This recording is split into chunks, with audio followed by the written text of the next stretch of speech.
还算识趣。接着，堂主特地交代了，这条消息不要钱，但这是绝密消息，千万不能外传。哼，你们堂主这么好心。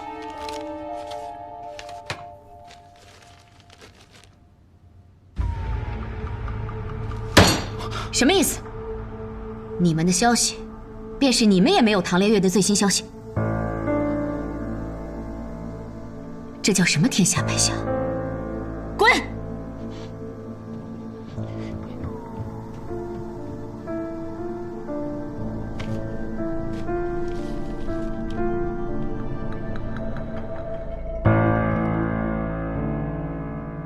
客官，您的大骨汤饼慢慢用啊。 大骨汤饼，大骨汤饼啊！看这个，是啊，咱回头买你要饿肚子，留在这儿。哟，客官，尝尝咱们家的大骨汤饼，只要1个铜板。不必了，多谢。哎呀，好吧。哎呀，入夜了，反而更热闹。哎呦，那是自然的。 我们的主城啊，可是无双城。这初代城主曾助天武帝开国，被许了极大的独立权，连带四怀城啊都不曾设宵禁。这晚上啊，自然是热闹的。哟，这位大侠，你也是来观战的吧？哎，有没有找到落脚处啊？哦，这不远处啊，就是我家，只要3个铜板1碗。啊！杀人了！杀人了！哎，这怎么了？这什么情况？这位兄弟，发生何事了？无双城派出了上百名执剑人寻找追安的下落，逢人便杀，快跑吧！执剑人。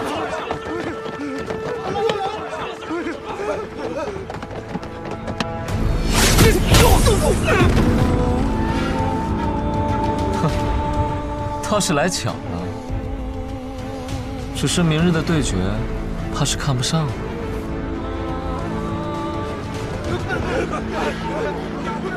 他们应当并没有真的来找我。宋颜回既然答应与我一战，那他就不会食言。若这些人大张旗鼓，还刻意制造杀戮，想必是为了抹黑宋颜回。 看来是无双城内部出现了叛徒，他们想借这次事件夺走宋颜回的城主之位。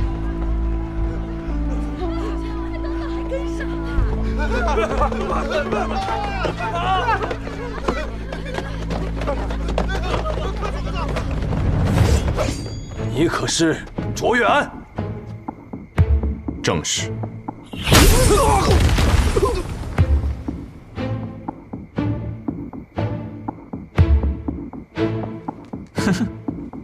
此人应当怎么也不会想到，居然真的追到了卓远。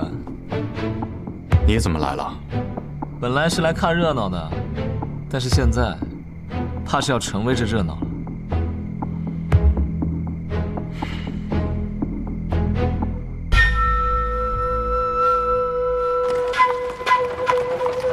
撤！撤！ 是明天自己个看对决，还是今天晚上先找到苏沐雨啊？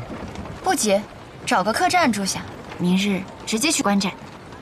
哦哟，这是想给苏沐雨一个惊喜啊！老天！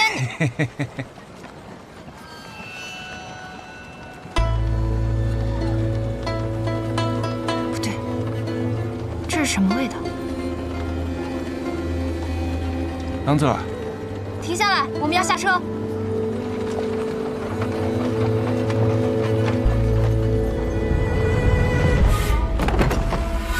这距离客栈还有一段路程，现在下来干什么呀？老爹，借个火。好嘞。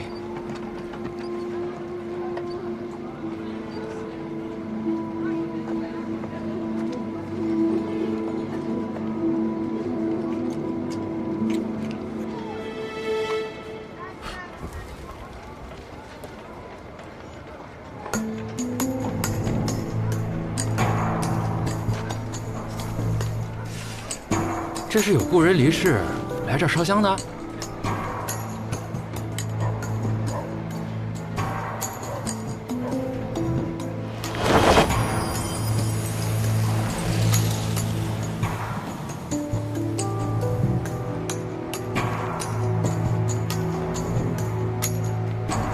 难得看你这么严肃，这石怀城有什么问题啊？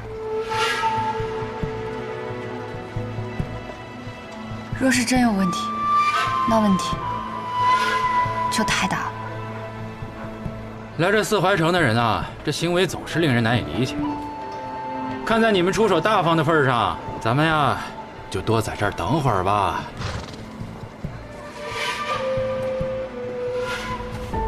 服下这枚药丸，然后驾马车立刻离开这里。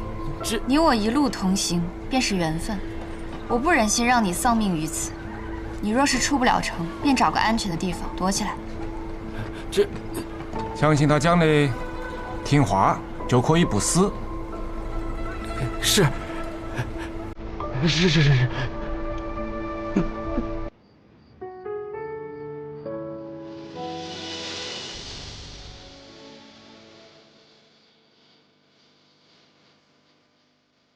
或许真正的复仇是该屠灭无双城，而我不想。我知道阿爹你也不想，毕竟无双城也并非都是刘英奇之辈，而以杀之杀也永无止境。你做得很好，我的孩子。阿爹，阿爹不想你活在仇恨之中。此剑债了，以后你就只做你自己，不必再背负这些过去的恩怨了。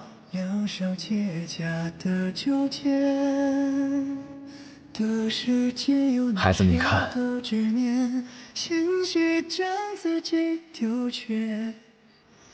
今夜的月西下之后，明日依旧是崭新的日子。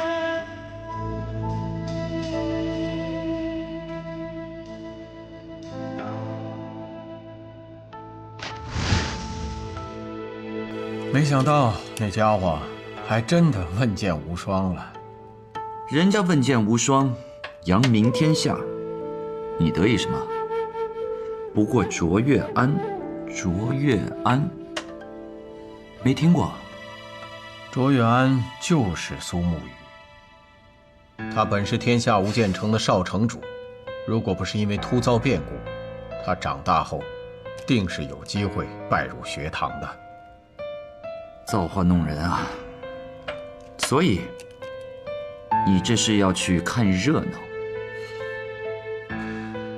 以现在的身份进入无双城，如果被人发现了，可是个大麻烦。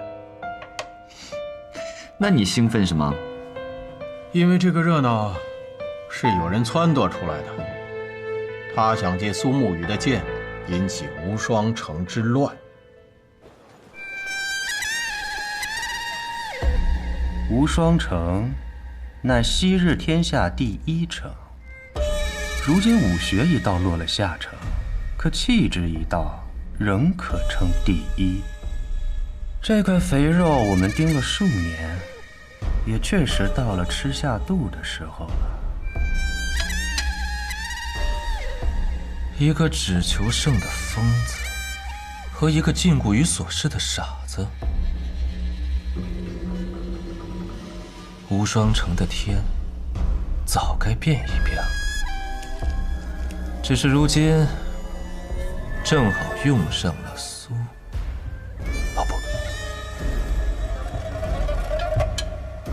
卓越安的事。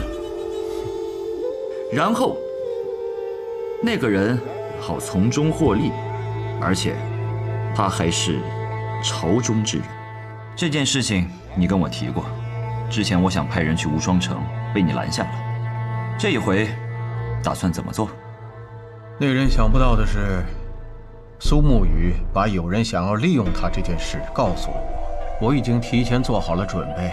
他既然想要让无双城乱，好，那就让他更乱一些。怎么更乱？来人！殿下，四怀城那边如何了？我们的人与那城主府的大弟子交往多年，直言此人是个无脑无能之辈，易被策反。至于另一位，也已出关，愿助我们一箭之力。苏昌河呢？可有探查到动静？暗河之人着实隐秘，我们只发觉此人的点碎痕迹，但应是朝着四怀城方向无疑。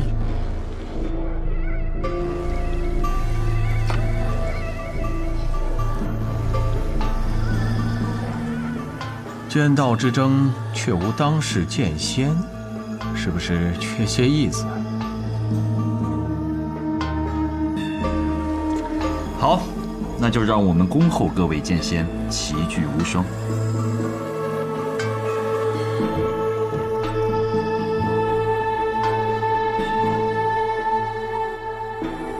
真正的棋局就要开始了。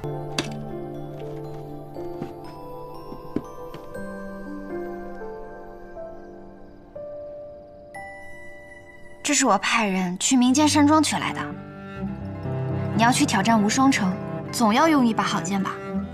神医说的是，你为了不暴露身份，不能用你那把散剑，那也不能用你3两银子买来的铁剑吧？这柄剑的名字啊，叫鹤羽，白鹤的鹤，羽毛的羽。你用它打赢了无双城，扬名天下，也就当替我扬名天下了吧。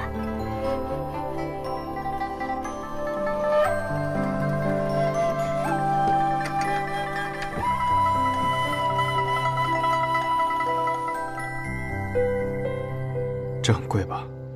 那可不，用了我们药庄3个月赚的所有的银子呢。你若说是贵，那自然都是心意。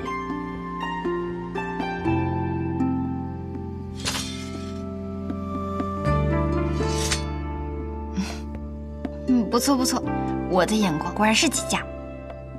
宝剑、美人，好不相称。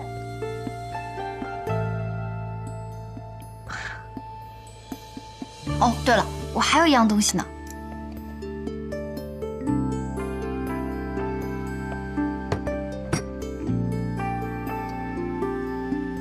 这又是？这是我养的小宠物，借你防身用。你可要照顾好它。好，定不辱使命。这样看起来，你倒是像个江湖侠客。或许，他本就该是个江湖侠客。他都要走了，你是不是也该回你的家了？神医这是要赶我走啊？不过也没办法，确实也得离开了。暗河之中的那些家人，比不上南安城的，一点都靠不住。不说了，趁着大伙还在此园之中，先把这些糕点一起解决了，反正你也吃不完。哼！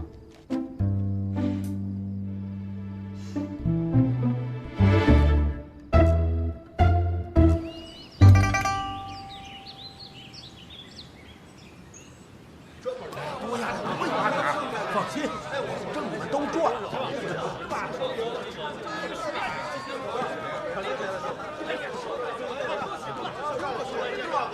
哎，公子，里面请。哎，小二，牵马来了。哎呦，客官，咱们里边请。我们天下坊啊，虽然名声上不及天启城的千金台、三顾城的美人庄和青州百城的逍遥城，4大赌坊中排最末。尽管相较于其他3家赌坊都服务于王公贵族及商贾，我们天下坊最大的区别就是来这里的呀多是江湖中人。因为呢，我们天下坊的背后啊是江湖上赫赫有名的武城——天下无双城。无双城。公子，你想要到无双城？是，但入这无双城，需要有无双令。是的，从这里过去10里地只有一条路，路上有10几个关卡，都要看过您的无双令才能通行。但是这无双令可不好得呀。听朋友说，这里有办法可以得到。那是自然。还请掌柜的开个价。哎，这里是天下坊，这里的东西啊，不能买，只能赌。用您身上贵重的东西来赌，胜了无双令您带走，输了您的东西留下来。赌。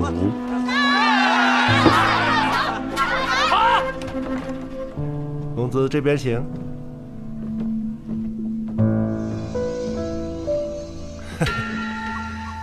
这里才是公子的赌局呀。赌术这块我并不擅长，但既然来了天下坊，便按照这里的规矩来。我这有1000两银票，不知是否足够？我方才说过了，要用公子身上珍贵的东西来赌，可这银票显然不是啊。我们要的是那个。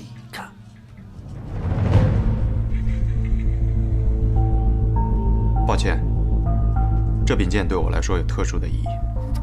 我这有枚龙泪珠，不知是否算得上珍贵。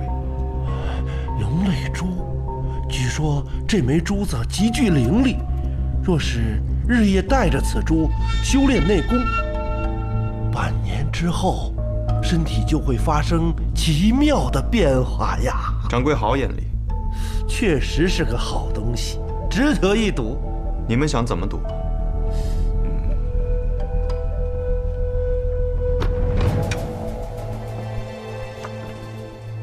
天下坊的规矩，贵客决定如何赌。天下坊有气赌，有物赌，你选择哪一样啊？气赌，便是指楼下那些吗？是的，牌九马吊、大小押宝，那物斗都是我们天下坊最大的特色。斗鸡、斗狗、斗蟋蟀，赛马、赛鸽、赛狗，任君挑选。可有斗蜘蛛？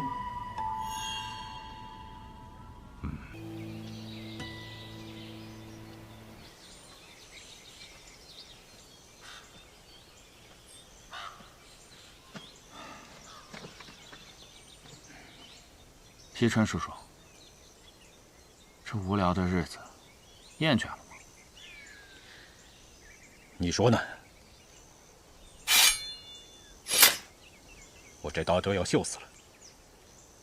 是有点怀念天启了，想去千金台赌一把，再去碉楼小筑喝一杯，再去彩云追月阁睡一觉。瞧你这点出息，王爷怎么生出你这样的儿子？我这不是在这儿过过嘴瘾吗？现在看来，只有萧瑟那家伙当了皇帝，才能把我们招回去了。那也未必，我们可以自己回去。据最近传来的消息，明德帝最近病重不起。病重不起，王爷有什么打算吗？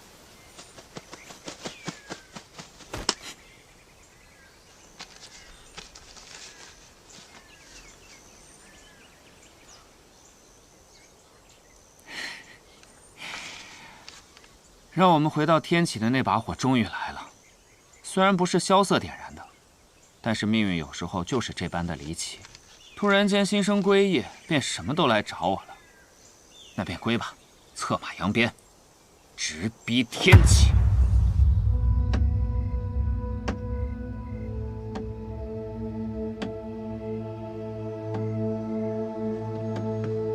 这么晚不睡，是在等什么好消息吗？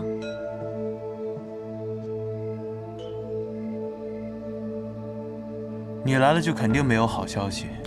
行，你既然这么说，我现在就走，不给你添堵。开玩笑的。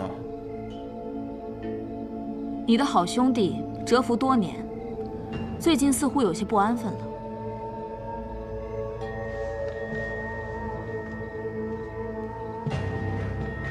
他们这是要回来了。是，但你似乎并不惊讶。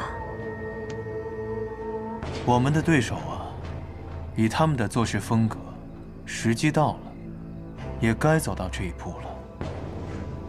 不过吸引他们的东西又是什么呢？不知道。白小堂只查到，在那之前，谨言去过一次将军府，随后将军府便派出了16名密探，悄悄出城了。那应该是龙峰卷轴。什么是龙峰卷轴？当年，八王之乱爆发，各大皇子纷纷闯进皇宫，一路杀到了平清殿。他们都在等，即将驾崩的先帝从里面送出来的龙峰卷轴上面写着他们的名字。可到最后，只有琅琊王和明德帝取得了最后的胜利。可当他们刚要踏入平清殿的时候，武大健捧着卷轴出来了。那卷轴上写的是明德帝。武大健捧旨而出，却始终不宣。最后，琅琊王上前一步接过卷轴，看了一眼之后，便当即撕毁。随后宣布，皇位传给三皇子萧若解，也就是现在的明德帝。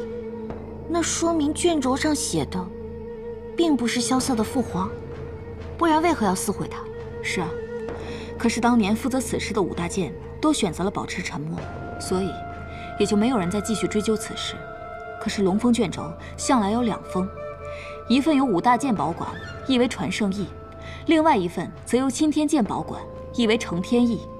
一封卷轴被撕毁之后，另外一封本该送到钦天监的卷轴，却无故消失了。那武大健为何要纵容他？只有一种可能，那卷轴上写着琅琊王叔的名字，他撕毁了写着自己名字的诏书，武大健根本没办法拦截。但是几年之后，琅琊王军功赫赫，民心所向，那封不知所踪的卷轴却又突然间出现了。即便琅琊王不想当皇帝，在朝中、在军中，甚至在民间，有越来越多的声音逼着他当皇帝。当年藏起那封卷轴的人，就准备要动手了，掀起兄弟反目，以此来达到自己的目的。新帝即位，旧帝的武大健要去守皇陵，可当时大剑着卿权势无双，所以他自然是不会甘心的。他从一开始便收起了龙峰卷轴，图谋着政变的那一天。我想，当年琅琊王叔一案，应该也是他一手挑起的。只是他没有想到，他的卷轴还没来得及亮出来，琅琊王叔就死在了法场之上，而他也在1个月后死在了皇陵。这件事，百草堂可没有查到。因为当年伤我的人就是锦轩，而锦轩是卓卿最亲近的弟子。卓卿死后，龙峰卷轴再次下落不明，我想8成就是落在了他的手里。而这锦言又是5大剑中锦轩最得力的走狗，他能说动将军府，除了知道琅琊王叔救军的下落之外，手里应该还有足够的筹码。我唯一能想到的，就是龙峰卷轴。我没明白，叶将军不是若依姐姐的父亲吗？他不是一直站在我们这边的？叶孝英是琅琊王叔最忠实的手下，他等这一刻等了很久，只可惜我们的目标是一样的，但是选择上可能会大有不同。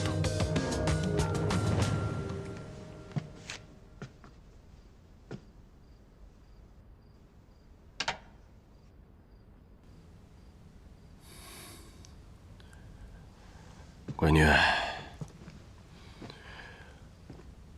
我遇见他那一年17岁，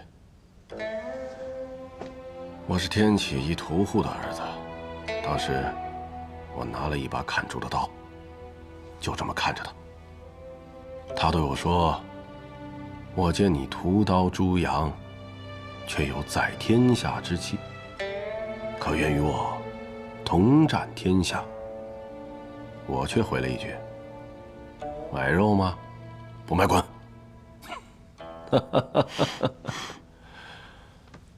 后来，我成了一名巡街校尉。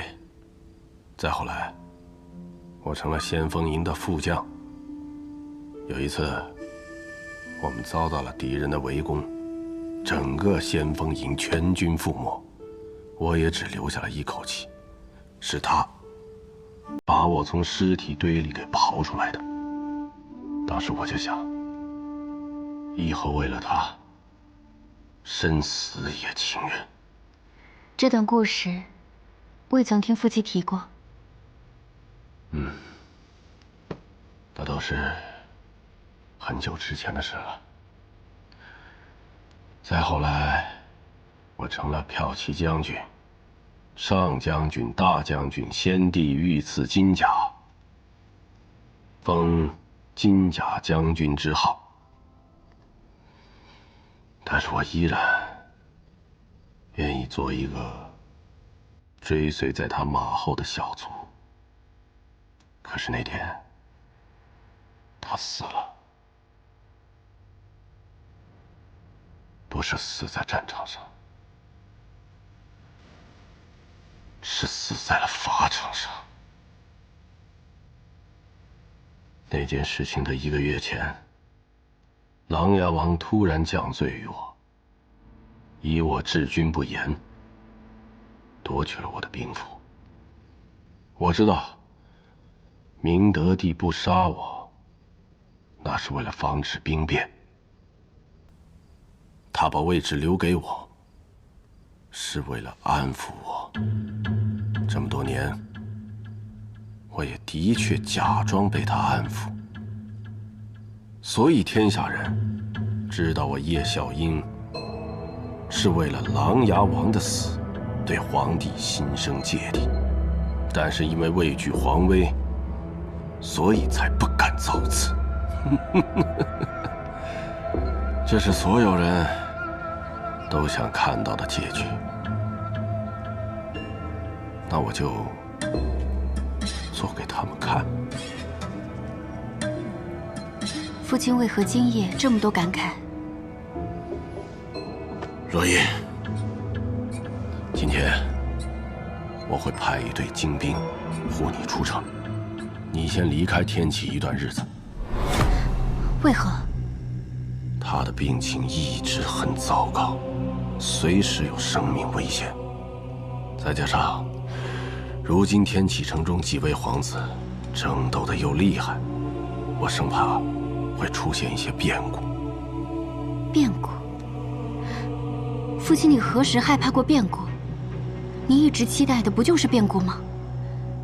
我一直在帮助萧瑟，父亲你也是默许的，为何突然要送我出城？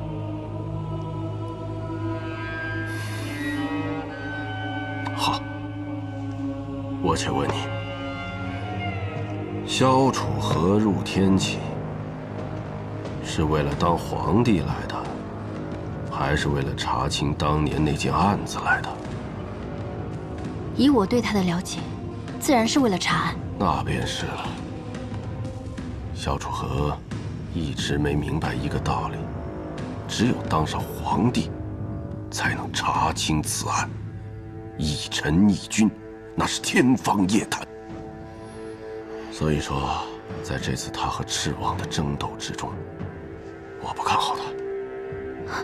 可父亲明明之前很看重他。我看重他是为了看着他，就像当年我看着琅琊王，有能力有魄力，但是没有足够的狠心。琅琊王什么结局？琅琊王死了，被他的亲兄弟杀死了。同样的事情，我不想看到第二次。只是因为萧瑟从来不接受父亲的扶持吗？闺女，有一个道理你要明白，他毕竟是萧若锦的儿子。不管怎么样，琅琊王只是他的皇叔，他已经做得很好了，琅琊王也没看错他。但是你爹我不想再当了。我不同意父亲的看法。既然你认为一件事情是对的，那么坚持下去便是了。我知道你心中所想，你忍了很多年，忍的不过是你没有写下的那个字，而那件事本来就是错的。若依，若依，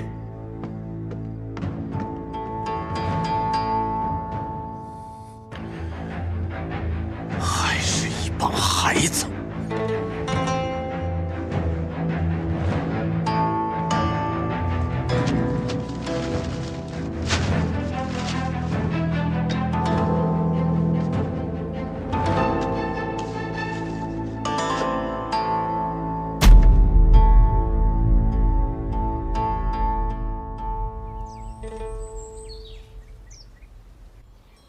听说你昨晚也搬来雪落山庄住了。不仅昨日，今后我都要在这住下了。跟你父亲吵架了，这倒是新奇。从小到大，我还没见过叶将军舍得对你说过一句狠话呢。他昨日说了很奇怪的话。说什么了？他觉得，在这次天启之战中你赢不了，还说如果你是以臣子的身份，就算有再大的决心，也无法为琅琊王翻案。看来我最担心的事情还是发生了。你说的是龙峰卷轴？这件事你没有当着你父亲的面提起吧？当然没有。他若知道我们查此事，怕是真的不让我出来了。他应该是接受了那份卷轴。我猜接下来的一步，他就会召集琅琊军联系萧凌尘，发动叛乱。我也是这般猜测的，但这话从你口中说出，怕是已成定局。这将是北离建国以来最大的一次叛乱，几十万铁骑将踏过整片大陆，直至天启。无数的百姓将会因此蒙难，而蛰伏在北离周边的国家也会伺机而动。可是我不明白，琅琊王军叛乱，这对赤王他们有什么好处？为何龙峰卷轴会在此时出现？为何卷轴一出现就会找到你父亲？若最终真是萧凌尘登基，宗庙归位于琅琊王，那对他们有什么好处呢？我现在还想不明白，但有一点可以肯定，这绝对是个圈套。相信你父亲能想明白，但是他还会依然往里面走，因为他这个人极度自负，他对自己深信不疑，在陷入牢笼的同时，能咬死那病虎，还能全身而退，最后再把那猎人咬死。他确实一直这般自负。可是这份自负，最终会害了他，害了整个琅琊军，也会害了萧凌尘。就算最后他赢了，也会给北离重创。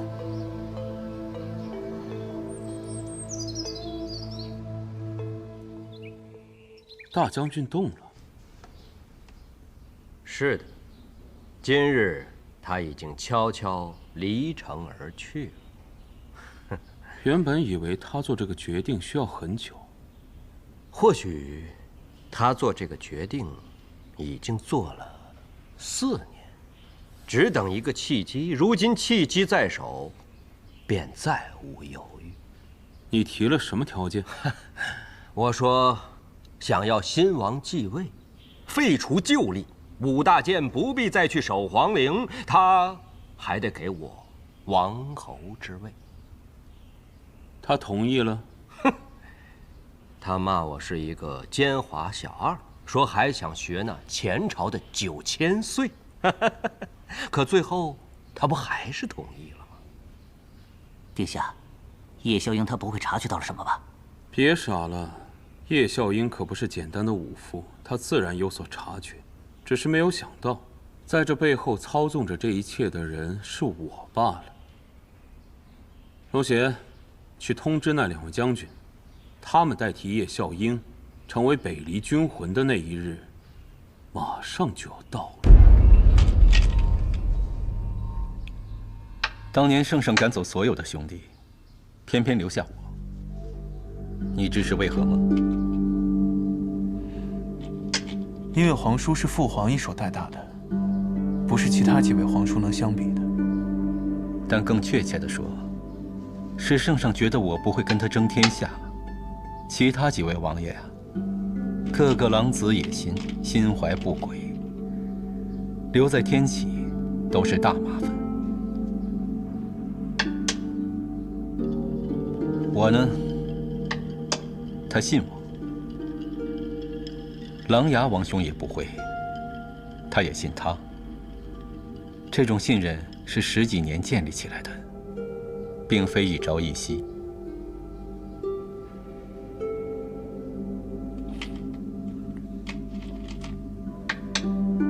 那为何会有4年前那桩案子？人呐，一旦坐上那个位置，是会变的。而且琅琊王兄太像一个优秀的皇帝了。历史上，凡是功高盖主的，没有几个有好下场的。那这么说来，皇叔即使满腹才情，也故意装出一副放浪形骸的样子，是为了掩盖自己吗？不，我本就是好诗酒风流，喜欢绝色美人，这不是装的，这就是我。贤侄啊，我监国的时候也是尽心尽力，没有半点纰漏。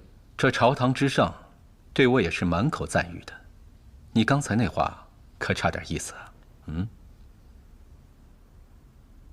既然皇叔为国为民，那我就告诉皇叔一件事。何事？15天后，兵临城下，天启危在旦夕。这么严重吗？琅琊军。琅琊军？这世上哪儿还有琅琊军？如今叶孝英的北离中军，加上个琅琊王，就是当年的琅琊军。小色，你知不知道你在说什么？我自然知道。我说的这支军队，如果集结起来，整个王朝便会覆灭。你不像是在开玩笑。王离大军2万人，禁军3000，天启成兵8000人，再加上1300名虎贲狼，差不多有3万多人。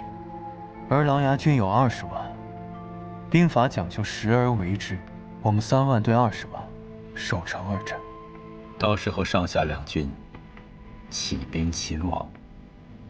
我在回天启的路上，曾有军队试图阻拦，所以我断定背后一定有萧氏皇族。天启城有几位小王爷，外面有几位老王爷，只要姓萧，他们都有机会做皇帝。你是觉得他们另有所图？我有很多种猜想，但不到琅琊王军兵临城下的那一刻，我都无法做出决断。但是此刻我只希望皇叔能信我一次。